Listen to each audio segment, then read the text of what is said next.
আপনার হাজবেন্ড তো 3টার পর থেকে ফোনে পাচ্ছি না।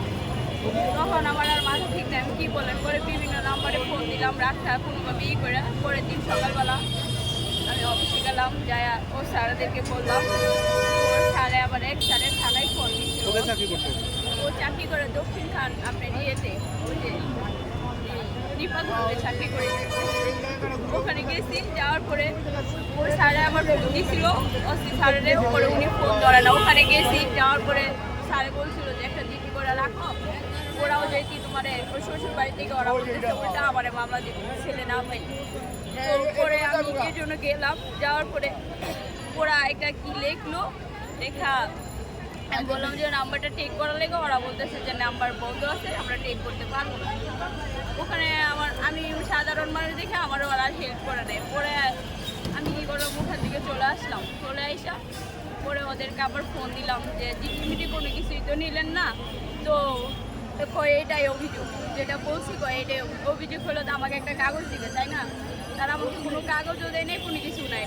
গতকালকে আমি আবার ওদের সাথে মানে ওই যে কি বলে যে দারুকা ওনারে ফোন দিয়েছিলাম, বললাম স্যার কোনো খবর পাইছেন? কয় না, কীভাবে আপনার হাজব্যান্ডের নাম্বার বলতে আমরা কীভাবে খবর পাইব, এটা বললা। পরে উনি আবার ফোন রেখে দিচ্ছে। পরে আমি আর কোনো কথাবার্তা বলি নাই।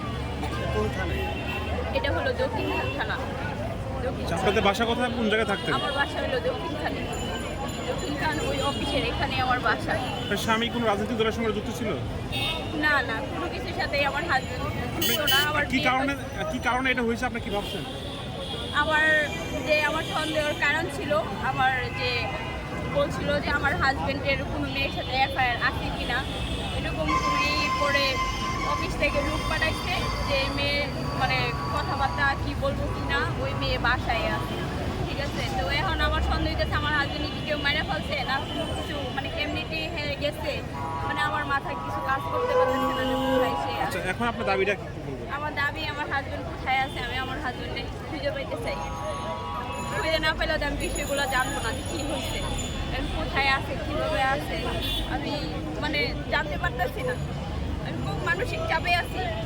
আমার এই বাচ্চারা অনেক কান্না করতেছে, 6 বছরের বাচ্চা। মানসিক চাপে মনে করেন আমি গেছিলাম সুসাইড করার জন্য।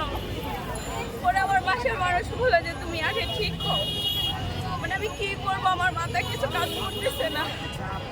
শ্বশুরবাড়ির পক্ষ থেকে কোনো খোঁজার চেষ্টা করছি?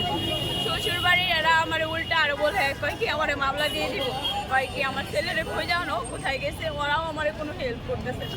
ওনারা নিজেরা খোঁজার চেষ্টা করেছে না, এগুলা যদি হেরা নিজে থেকে খুঁজতো, আমাকে বারবার ফোন দিয়ে জিজ্ঞেস করতো যে কি কোনো লোকেশন পাইছো কিনা।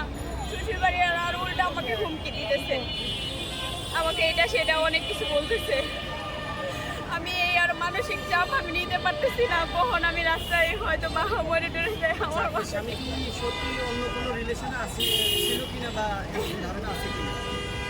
সে অফিস থেকে বলছে যে কারোর সাথে একটা মেয়ের সাথে কথাবার্তা বলতো, তো অফিস থেকে খবর নিয়ে ওই মেয়ের বাসায় পাঠাইছে, ওই মেয়ে বাসা দিয়ে আসে, ওই মেয়ে বাসা দিয়ে আসে, ওই মেয়ের সাথে কোনো কথাবার্তা হয় না। এখন মানে ও কোথায় গেছে, কীভাবে গেছে, আমার কথা হলো যে অফিস থেকে নিখোঁজ হয়েছে 3টার থেকে। সে যদি কোথাও যাও তাও তো আমার সাথে যোগাযোগ করবেন কীভাবে? তার ফোনও বন্ধ, আর আমি ফোনেও পাইতেছি না, অনেক ট্রাই করতেছি। আমার থানা থেকেও আমার হেল্প করতেছে না, তাহলে আমি কোথায় যাবো? আমার মনও ছাড়া রাস্তা পাইতেছি না। আমি এখন মানসিক চাপের ভিতরে আছি, আমি কি করবো, মাথা কাজ করতেছে।